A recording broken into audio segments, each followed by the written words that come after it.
Hello friends, welcome back to my YouTube channel. जब भी हम कोई नई कार खरीदते हैं तब उसके पेंट को प्रोटेक्ट करने के लिए हमारे पास कई सारे ऑप्शन अवेलेबल होते हैं, जैसे कि टेफ्लॉन कोटिंग, सेरामिक कोटिंग और पीपीएफ। इनमें से आपको कौन सा चूज़ करना चाहिए? सबसे पहले बता दूं, आपको टेफ्लॉन कोटिंग करवाना ही नहीं है, क्योंकि टेफ्लॉन कोटिंग से क्या होता है, आपकी कार पे 2-3 दिन तक तो अच्छी लुक रहेगी, लेकिन उसके बाद आपको कोई भी मेजर चेंज देखने को नहीं मिलेगा। इसीलिए आप अपनी कार पर टेफ्लॉन कोटिंग ना करवाए तो बेहतर होगा। उसके बाद आता है सिरामिक कोटिंग। सिरामिक कोटिंग ठीक है, लेकिन उससे अच्छा है पीपीएफ। आज हम सिरामिक कोटिंग और पीपीएफ के बारे में पूरी डिटेल में देखेंगे, तो इस वीडियो को एंड तक ज़रूर देखना। शुरुआत करते हैं अगर पीपीएफ से, तो पीपीएफ में मेनली क्या होता है, आपकी कार पे एक प्रोटेक्शन फिल्म का यूज़ किया जाता है। पीपीएफ का मतलब ही ऐसा होता है, पेंट प्रोटेक्शन फिल्म। आपकी कार पे एक ट्रांसपेरेंट शीट को अप्लाई किया जाता है, यानी कि चिपकाया जाता है, अच्छी तरह से चिपकाया जाता है। ये कोई नॉर्मल शीट्स नहीं होती है, ये ए ग्रेड की शीट्स होती है, जिससे आपकी कार पे आसानी से कोई भी स्क्रैचेस नहीं आता है और सोल मार्क भी नहीं छूटता है। पीपीएफ में मेनली 3 तरह की शीट्स यूज होती है, पीवीसी, पीयूएच और टीपीयू। पीवीसी यानी कि पॉलीविनाइल क्लोराइड को हाल फिलहाल कोई यूज नहीं करता है और वो ज़्यादा अवेलेबल भी नहीं है। पीवीसी में सेल्फ फिलिंग एबिलिटीज़ नहीं होती है। पीवीसी जो है वो टाइम के साथ येलो हो जाती है और वो कार की लुक को बहुत ही बेकार कर देती है। आजकल की सबसे एडवांस शीट है टीपीयू। टीपीयू में सेल्फ फिलिंग एबिलिटीज होती है और वो आपकी कार पे सोल मार्क भी नहीं आने देती है। टीपीयू की जो शीट है वो 110 माइक्रोन से लेकर 200 माइक्रोन तक की आती है। जितनी ज़्यादा शीट थिक होगी उतने ज़्यादा स्क्रैचेस कम आएंगे, लेकिन जितनी ज़्यादा थिक शीट होगी उतनी ही उसमें सेल्फ फिलिंग एबिलिटी कम होगी और उतनी ही फिनिशिंग भी कम आएगी।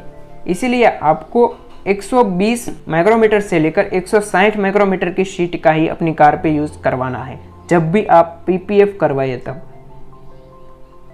पीपीएफ जो है वो पेंट कर से भी थिक होता है, जिसकी वजह से आपकी कार पे अगर कोई चाबी से भी घिस दे तो आसानी से आपके पेंट पर कोई भी स्क्रैचेस नहीं आता है। वो सारे स्क्रैचेस जो है वो पीपीएफ की टीपीयू शीट झेल लेती है। इसको अप्लाई करना भी बहुत ही ज़्यादा हार्ड होता है, हर कोई भी इसे अप्लाई नहीं कर सकता है। स्पेशलाइज जिसने किया है इस चीज़ में वही इसको अप्लाई कर सकता है। ये जो शीट्स होती है, अगर आप इसमें ए ग्रेड की शीट को यूज़ करते हैं तो ये आपकी कार को एसिड से भी प्रोटेक्ट करता है, केमिकल से भी प्रोटेक्ट करता है। और अगर ए ग्रेड की शीट की बात करें तो ये पहले से ही हाइड्रोफोबिक होती है और उस पर पहले से ही सिरामिक कोटिंग भी की हुई होती है। तो आपको 2 बेनिफिट मिलेंगे। एक तो आपकी कार पे पीपीएफ भी हो जाएगा, और अगर अच्छी शीट यूज़ करते हो तो आपकी कार पे सिरामिक कोटिंग भी हो जाएगा इनडायरेक्टली। लेकिन अगर खर्चे की बात करें तो पीपीएफ का खर्चा बहुत ही ज़्यादा है, इसको हम लास्ट में देखेंगे। अब चलते हैं सिरामिक कोटिंग की ओर। सिरामिक कोटिंग जो है वो मल्टीपल लेयर में होती है, यानी कि एक बेस कोट और फिर 9H का कोट और ऊपर जो है वो टॉप कोट, ऐसे कई सारे लेयर में सिरामिक कोटिंग को किया जाता है।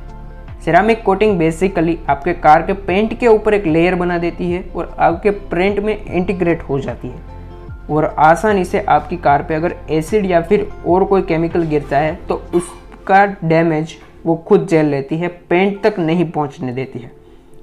ये भी एक फ़ायदा कारक है, लेकिन इसकी जो लाइफ है वो कम होती है एज़ कम्पेयर टू पीपीएफ। अगर पीपीएफ को आप अच्छे से, पीपीएफ करवाई हुई गाड़ी को आप अच्छे से मेंटेन करते हो तो पीपीएफ 10 साल तक भी चल सकता है।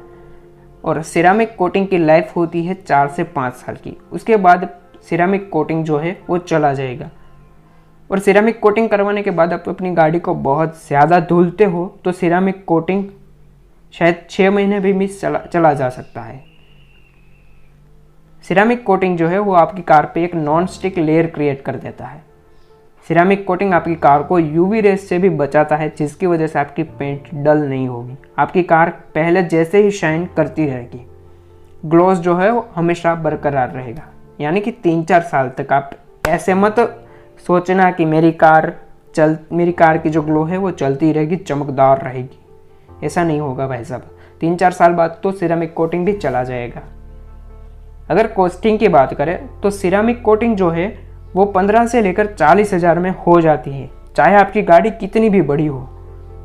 वहीं पर अगर पीपीएफ की बात करें तो पीपीएफ बेस 70,000 से लेकर 2.5 लाख तक का होता है। इतना महंगा क्यों होता है? क्योंकि उसको अप्लाई करना बहुत ही ज़्यादा चैलेंजेबल है, हर कोई इसे नहीं कर सकता इसीलिए। और मैंने 2.5 लाख बताया वो बड़ी गाड़ी के लिए बताया। अब आप ये मत बोलना कि अल्टो में मैं 2.5 लाख का पीपीएफ करवाऊँ मस्त जोक, क्योंकि अल्टो में तो साहब कोई सिरामिक कोटिंग भी नहीं करवाता है। अगर आप 10 लाख से ऊपर की गाड़ी खरीदते हो और उसको आपको 10 से लेकर 12 साल तक रखने का प्लान है तो ही ये सब करवाना। अगर आप 3-4 साल में गाड़ी निकाल देने वाले हो तो ये मत करवाना, ये आपके लिए कोई काम की चीज़ नहीं है। क्योंकि ये सब तो आप तब करवाते हो जब आपको गाड़ी लॉन्ग टर्म के लिए रखनी है और उसकी शाइन ऐसे ही बरकरार रखनी है। अब आप 4 साल में गाड़ी को बेच ही देने वाले हो तो पीपीएफ या फिर सिरामिक कोटिंग का आपको क्या काम है? गाड़ी जैसी भी हो आपको तो बेच देनी है ना। जब भी आप ये दोनों चीज़ें करवाने जाओ, पीपीएफ या फिर सिरामिक कोटिंग, तब सब कुछ जानकर और समझ कर जाना। क्योंकि आपका बजट तो अच्छा खासा होगा लेकिन आपको कुछ पता नहीं होगा तो ये लोग आपको बेवकूफ़ आसानी से बना देंगे। मतलब आपको क्योंकि मैंने कई सारे किस्से सुने हैं जिनमें सिरामिक कोटिंग 2 या 3 घंटे में करके वापस दे देते हैं गाड़ी को। भाई ये क्या कर रहे हैं मुझे तो ये ही नहीं समझ आता है ये लोग सिरामिक कोटिंग 2 घंटे में कैसे करते हैं।